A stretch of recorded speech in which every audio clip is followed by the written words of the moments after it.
시너지라는 말은 더 이상 낯선 말이 아니죠. 1 더하기 1은 2인데 3이 되는 이치입니다. 예를 들면 100kg의 무거운 돌덩이를 들고 가는 사람이 있습니다.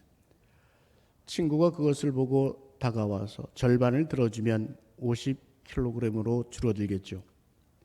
그런데 그 친구가 밝은 미소를 지으면서 따뜻한 말, 격려의 말, 웃음이 넘치는 모습으로 함께 걸어가준다면 그 짐은 훨씬 가볍게 느껴질 것입니다. 우리 민족의 축구사의 길이 남을 2002년 월드컵 경기에서 우리는 바로 그것을 경험했습니다. 11명이 뛰는 축구 경기에서 함성과 박수와 응원으로 온 나라의 승리 열망으로 마치 12명 아니 13명이 뛴 것 같은 경험 말입니다. 사람들의 모임은 이와 같이 힘이 되고 힘이 있는 것입니다. 그런데 이보다 더 힘 있는 모임이 있습니다. 이 모임은 위대합니다. 강력합니다. 그리고 거룩합니다. 바로 성도들의 모임입니다. 성도라는 말에 있는 성자가 거룩할 성자예요. 이 거룩함이란 성령님을 통해 이루어진 모임이기 때문입니다. 성령님이 그 모임 속에 계시고 그 모임 위에 계시고 그 모임 앞에서 주도하고 계시는 것입니다. 두나미스의 성령님, 권능의 성령님께서 모임 속에서 일하고 계시는 것입니다. 모임의 사람들이 성령님의 능력을 사모하고 성령님의 역사를 바라고 있기 때문입니다. 오늘 본문은 교회의 일꾼을 뽑을 때 기준이 되는 말씀으로 많이 읽습니다. 본문 앞에 15절에 보면 120명의 사람들이 모여 있었다고 했습니다. 최초 교회 성도들의 모임입니다. 이때는 비상사태입니다. 초비상사태에서 온 성도들이 모였습니다. 한 명 예외 없이 모인 것입니다. 예수님이 승천하시자 이제 그들에게는 대책이 필요했습니다. 주님은 이제 지상에 안 계십니다. 이제 그들은 그들끼리 주님께서 맡기신 일을 해야 합니다. 그런데 주님이 그들에게 기다리라는 말씀을 하셨습니다. 보혜사 주님의 영을 기다리라 하신 것입니다. 이제 그들이 그 말씀을 듣고 기다리고 있습니다. 모여서 기도했습니다. 끈기 있게 한 마음으로 기도했습니다. 한 명 예외 없이 기도했습니다. 대책 회의를 한 것이 아니라 기도했습니다. 미래위원회를 구성한 것이 아니라 기도했습니다. 기도하며 성령님을 받았습니다. 이것이 초대교회의 태동의 힘입니다. 두나미스, 하나님의 능력을 받은 사람들이 그제서야 일하기 시작했습니다. 주목할 것은 이 초대교회의 모임은 초비상의 모임이었다는 것이고 또한 그만큼 절박하고 긴박한 심정들이 사람들 모임에 있었다는 것입니다. 오늘 현대인들은 믿음과 그 신앙의 모습에 이 비상적 긴박감이 있는지 생각해 보아야 하겠습니다. 우리들의 편리한 일상은 사람들의 긴박성을 빼앗습니다. 바쁜 일상은 영적인 관심과 안목을 빼앗습니다.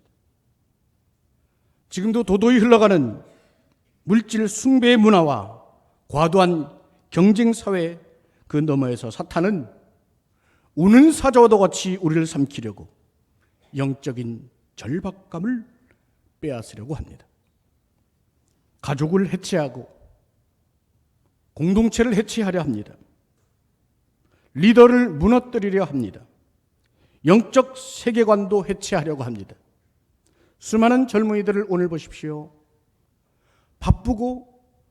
바쁜 생활 속에, 경쟁 생활 속에, 물질 숭배의 사회 속에 이상도 없습니다. 환상도 없습니다. 육신의 정욕과 안목의 정욕과 이생의 자랑 거기에만 머무르게 되는 이들이 참으로 많습니다. 성경이 가르쳐주는 성령님의 은혜는 절박함 속에 있었다는 것입니다. 계시록에서 주님이 계시하신 7교회 중에 하나님이 있어도 되고 없어도 되는 교회는 성령의 임재가 사라졌습니다. 예배를 드려도 되고 안 드려도 되는 모임에 성령의 임재가 사라집니다. 기도해도 되고 안 해도 되는 모임에 성령의 역사가 임한 것이 아니었습니다. 모였습니다. 절박한 마음으로 모였습니다. 초비상사태를 느껴 모여서 절박하고 간절하게 주님께 기도하며 약속하신 성령을 기다렸습니다. 여기에 하나님의 백성들의 힘이 있었습니다. 성령이 바로 거기에 역사하신 것입니다. 오늘 현대인들 중에 많은 사람들에게 문제가 있다면 그것은 하나님을 부인하는 것이 아니라 하나님의 능력을 제한하는 것입니다. 하나님의 능력을 그 하나님의 능력대로 신뢰하지 못하는 것입니다. 성령님의 무한하신 능력을 거부하는 것입니다. 성령께서 질병을 고치시는 것을 거부합니다. 성령께서 은사를 주시고 열매를 주시고 은혜를 주시는 것을 거부합니다. 성령께서 내게 능력을 주시고자 하시는 것을 불신과 의심의 옷을 입고 거부합니다. 나를 변화시키고자 하시는 성령님의 능력조차 거부합니다. 성령께서 나를 통해 일하시고 나를 통해 전도하시고 나를 통해 하나님 나라의 일을 확장해 나가시는 것을 거부합니다. 거부하는 만큼 성령님의 역사가 나타나지 않는다는 사실은 외면한 채 성령님의 역사 뒷전에 서서 누군가에게 임하는 성령님만을 보려고 합니다. 내게 임하실 성령 강림을 스스로 가로막고 있다는 것입니다. 어느 목사님이 선교에 대해서 말씀하시는 것을 듣고 공감한 이야기가 있습니다. 선교지에 가서 보면 어떤 선교사님들은 선교는 하지 않고 선교를 위한 센터만 준비하고 있다는 것입니다.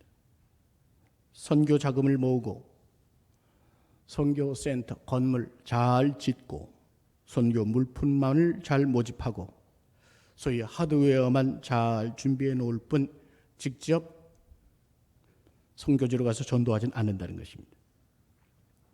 성령님의 오심을 위한 준비 단계에만 머물 뿐 친히 성령님을 만나고 성령님의 살아계신 증인의 단계가 되도록 들어가기를 거부하는 것, 이것이 오늘날 식어가는 신앙의 증거입니다.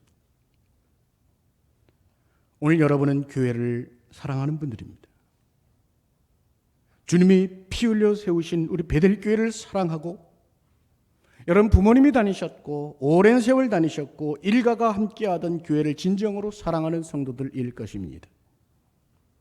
우리 교회가 정말로 좋은 교회가 되길 바란다면 정말 중요한 것, 이제 여러분들 속에 성령님의 역사가 체험이 나타나야 할 것입니다. 가룟 유다는 주님 곁을 떠났습니다. 그리고 비참한 죽음을 당했습니다. 남은 11명의 제자들은 이제 한 명의 사도를 보충하여 세워야 했습니다. 사도를 세우는 데는 두 가지 기준이 있었습니다. 21절, 22절에 보면 주께서 우리 가운데 출입하실 때 항상 우리와 함께 다니던 사람이라고 했습니다. 주님을 체험한 사람입니다. 인격적으로 주님을 만난 사람입니다. 주님께서 지상에 계실 때 주님과 함께하며 배우고 경험한 사람 말입니다. 또 하나는 24절에 보면 주님이 친히 택하신 사람입니다. 사도를 세우는 목적을 누가는 단 한마디로 전해줍니다. 22절에 보면 부활, 주님의 부활, 그리스도의 부활을 증거할 사람입니다. 이제 그렇게 선택된 사람은 성령님의 강림을 경험할 것입니다. 성령님의 권능을 받게 될 것입니다. 예루살렘과 온 유대로부터 저 땅 끝까지 갈 것입니다. 그가 지닌 비결, 그가 가진 비법, 그가 가진 능력, 그가 가진 믿음, 담대함, 용기, 평강, 거기에 동력은 단 하나, 성령님의 오심을 체험한 그것뿐입니다. 우리 교회가 정말로 시대의 복음적 책임을 갖고자 한다면 우리는 베델 행전을 써낼 수 있어야 합니다. 성령님의 시대, 사도행전은 그것을 알려줍니다. 사도행전으로부터 우리 교회가 세워졌다면, 그리고 사도행전으로부터 우리 교회의 맥이 이어져 왔다면 사도행전에 이어지는 베델 행전의 역사가 우리 시대에 열려야 할 줄로 믿습니다. 우리가 이제 사도행전을 이어서 보는 이유가 바로 여기에 있습니다. 성령님의 역사가 분명하게 살아나는 베델 행전, 이것이 60주년 그 후를 향해 가는 우리들의 역사가 되어야 될 줄로 믿습니다. 여러분들은 누구나 삶의 스토리를 갖고 있습니다.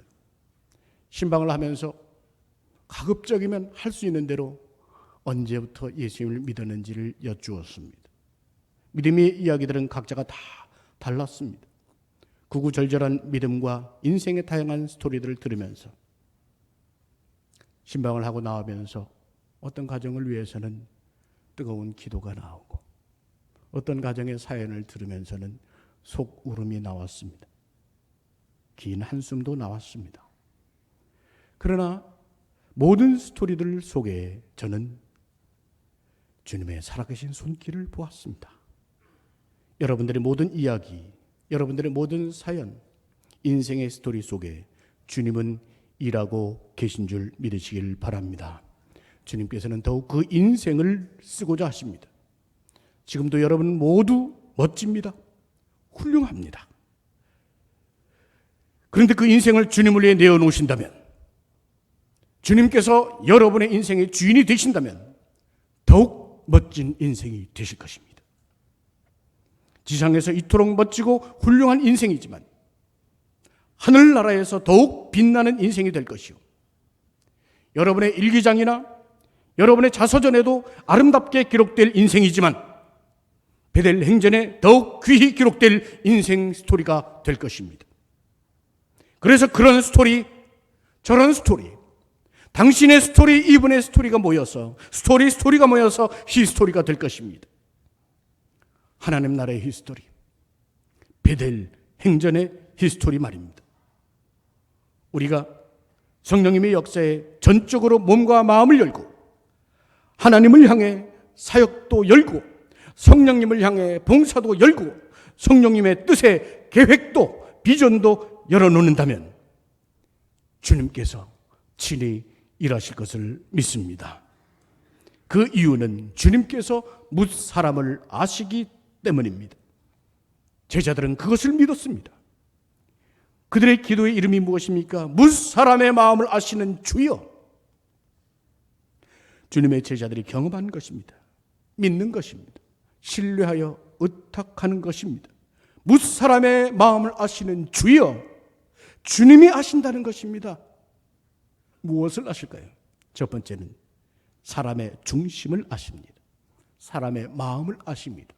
역대상 28장에 보면 다윗이 그 아들 솔로몬에게 유언처럼 전하는 신앙 고백이 하나 있습니다.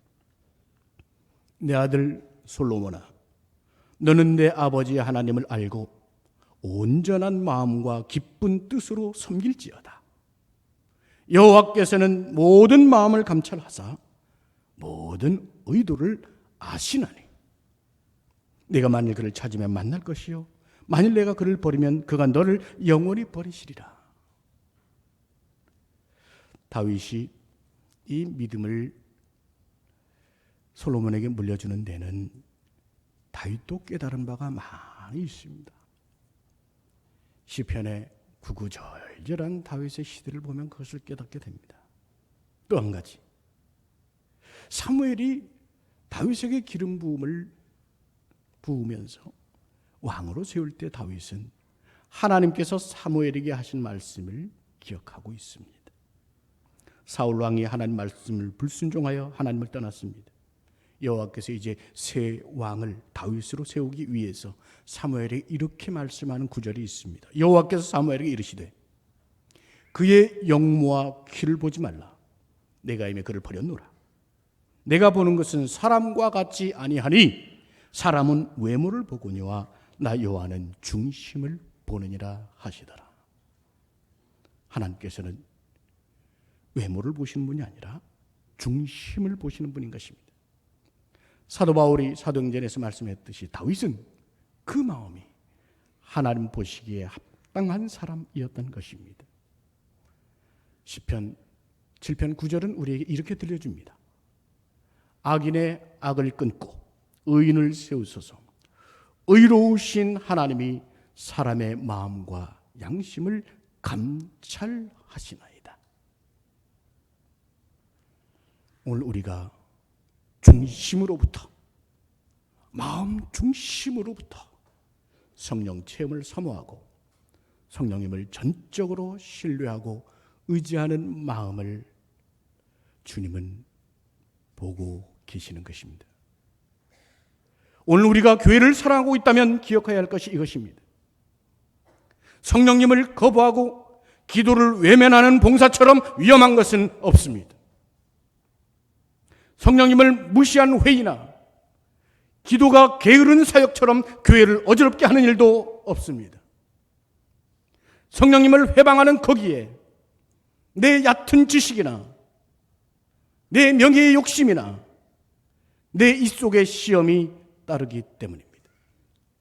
반면 성령님의 역사가 나타나도록 기도하며 간구하며 부르짖으며 살아갈 때 놀라운 일이 벌어집니다. 그 놀라운 일이란 성령의 사람이 되는 것입니다. 그러면 내가 하는 일이 놀랍게도 하나님 나라의 일이 됩니다. 내 직업이 하나님 나라의 일이 되고, 내 공부가 하나님 나라의 일이 되고, 내 시험 준비가 하나님 나라의 일이 되고, 내 요리가 하나님 나라의 일이 되고, 내 살림이 하나님 나라의 일이 되는 것입니다. 내 인생, 내 시간조차 하나님 나라에 속한 일이 되는 것입니다. 그러므로써 성령 사람으로 부활하신 주님이 그곳에 살아계시고 그 속에 살아계시고 주님의 복음을 전하는 자가 되고 내 생이 전도의 삶, 사도의 삶처럼 변하게 되는 것입니다. 둘째로 주님은 공동체를 아십니다. 주님은 성도들 각 사람의 중심을 아시고 여러분 각자의 삶을 아시지만 또한 성도들의 모임 공동체의 상황을 아시는 분입니다. 왜요? 주님께서 친히 세우셨고 주님께서 공동체의 머리 되시기 때문입니다. 출애굽기 2장 25절에 보면 이스라엘 야곱의 자손들이 애굽에서 종노릇을 하고 있습니다. 그때 하나님께서 그들을 보시고 그들을 기억하셨다 말씀합니다. 개역 성경에는 이스라엘 백성들을 권념하셨다라고 했습니다. 그들의 처지와 상황을 굽어보고 계셨고 그들에게 관심을 가지셨다고 했습니다. 오늘 우리들이 부르짖고 간구하는 마음의 소원을 아시고 우리 교회가 처한 상황도 아시는 분인 것입니다. 여러분의 간구와 소망을 아시는 분인 것입니다. 우리가 성령님께 부르짖어 기도하고 우리의 모든 것을 성령님께 맡기게 하는 이유가 바로 여기에 있습니다. 하나님께서 아시기 때문입니다. 하나님이 아신다는 것은 무엇입니까? 하나님이 해결이 되신다 하는 것 아니겠습니까? 그것이 바로 셋째입니다. 하나님이 해결이 되시는 것입니다. 무사람의 마음을 아시고 공동체를 아시는 하나님께서 친히 해결이 되신다는 것입니다. 야곱의 후손 이스라엘 자손들, 하나님께서 그들의 아픔을 아시고 권념하시자 그들이 종노릇에서 해방되었습니다. 성령님의 능력을 받은 이들이 말씀을 전할 때 기적이 일어났습니다. 성령께서 베드로를 쓰시자 3,000명이 회개하였습니다. 성령님이 베드로와 요한을 사로잡자 안전뱅이가 일어났습니다. 성령에 붙잡힌 사도들의 백성에게 부활 예수를 전하자 남자들만 5,000명이 회개하고 결신했습니다. 성령께서 사도 바울을 통하여 일하시자 뱀에 물려도 죽지 않았고 그의 손수건과 앞치마만 되어도 병이 나가고 귀신이 나갔다고 사도행전은 기록하고 있습니다. 지금은 성령 시대입니다. 주님께서 오셨고 다시 오실 날이 멀지 않은 성령 시대입니다. 성령께서 우리에게 오셨습니다. 우리를 통해 일하고 계십니다. 지금도 우리를 통하여 일하고자 하십니다. 성령님을 의식하십시오.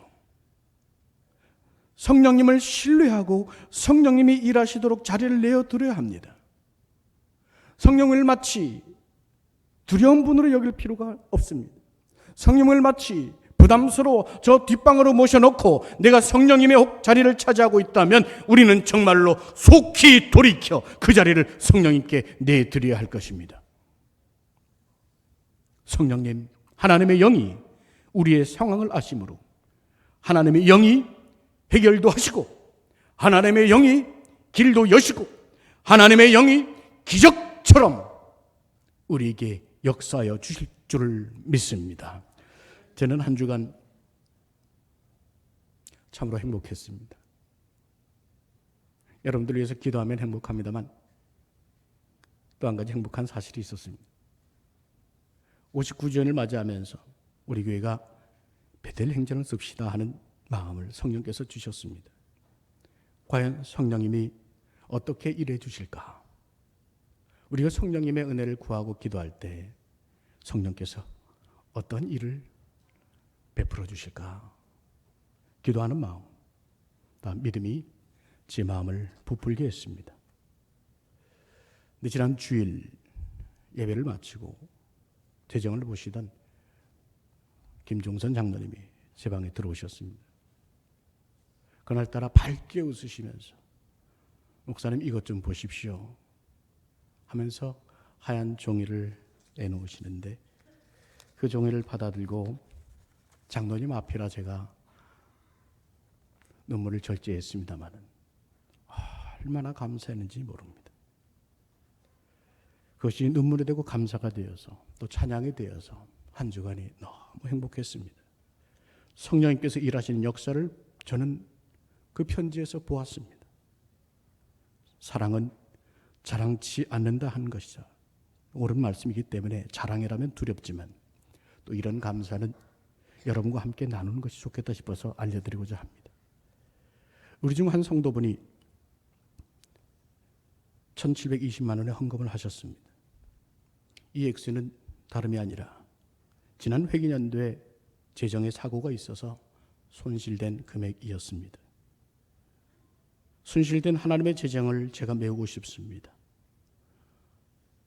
이제 어려움의 시기를 잘 정리하고 화합하면서 은혜와 사랑이 가득한 교회 되었으면 좋겠습니다 하는 내용입니다.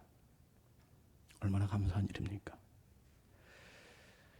그 내용을 광고 시간에 읽어달라는 그 무명의 편지로 보내온 내용인데 제가 대신 지금 한번 읽어보겠습니다.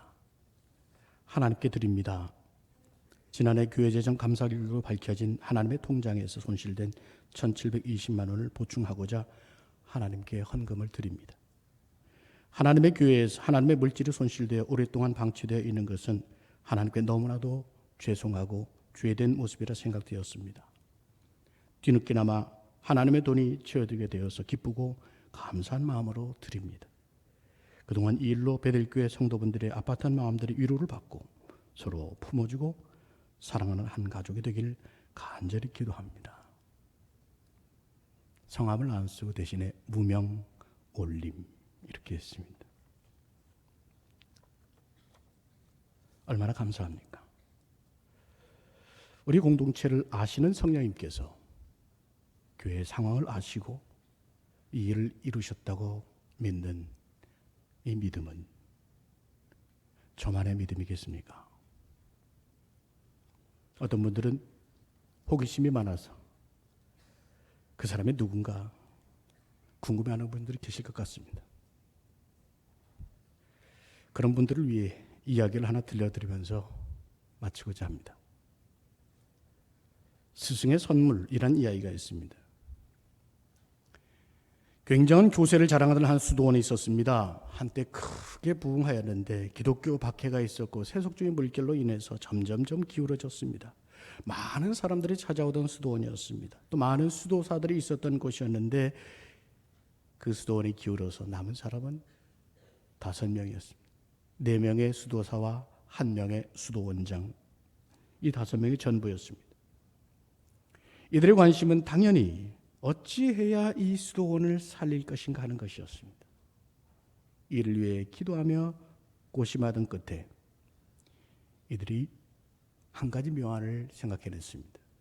바로 수도원 인근에 한 오두막이 있는데 그곳에 간혹 영적으로 출중한 스승이 찾아온다는 것입니다. 기도하러 찾아와서 그곳에서 기도 많이 하는 분, 신령한 분이 기도할 때 한번 가서 여쭈어봅시다 하는 것입니다. 수도원장이 용기를 내어 이 오두막을 찾아갔습니다. 이 스승이 오두막에서 수원장을 맞이합니다. 그래서 수원장이 하는 이야기를 들으면서 같이 눈물을 흘리면서 위로합니다. 서로 위로하고 성경을 읽으면서 말씀을 여러모로 나누다가 이제 밤이 깊어갑니다. 헤어질 시간이 됐습니다. 수도원장이 집을 나서기 전에 마지막 한마디를 구합니다. 수도원을 살릴 수 있는 묘한 한마디만 들려주십시오. 그때 그 스승이 이렇게 답합니다. 죄송하지만 제게는 묘안이 없습니다. 제가 드릴 수 있는 말씀, 그것은 여러분 당신들 가운데 주님이 한 분 계시다는 것입니다. 수원장이 돌아왔습니다. 기다리고 있던 수사들에게 묘안이 없다는 유감스러운 소식을 전하면서 그 한마디를 전합니다. 그 스승님이 알 수 없는 말을 전했다고. 우리 가운데 주님이 한 분 계시다고 하네요. 수사들은 스승의 말을 되뇌이며 그 뜻을 찾고자 했습니다. 우리 중에 주님이 계시다면 과연 그는 누굴까? 수도원장님? 아니면 저 토마스 수사? 아니면 필립 수사? 함께 지내다 보니 그동안 여러 흠결들을 다 알고 있습니다. 성격상, 습성상 좋지 못한 것들도 다 봐왔습니다. 그런데 그들 중에 주님이 계시다니 그 사람 속에, 그 덕망 속에, 성품 속에 주님다운 모습을 하나 떠올리기 시작합니다. 아, 그 사람은 온유한 모습이 주님을 닮았어. 그 사람이 주님이 아닐까? 아, 그 사람은 열정이 있어. 그것이 주님의 성품 아닐까? 서로 주님의 성품을 떠올리면서 주님처럼 대하기 시작합니다. 누가 주님일지 모르니까 서로 존중하고 깍듯이 대합니다. 심지어는 내 속에 주님이 계실 수도 있으므로 자신의 영혼을 더욱 소중히 여기고 몸과 마음을 달리하게 됩니다.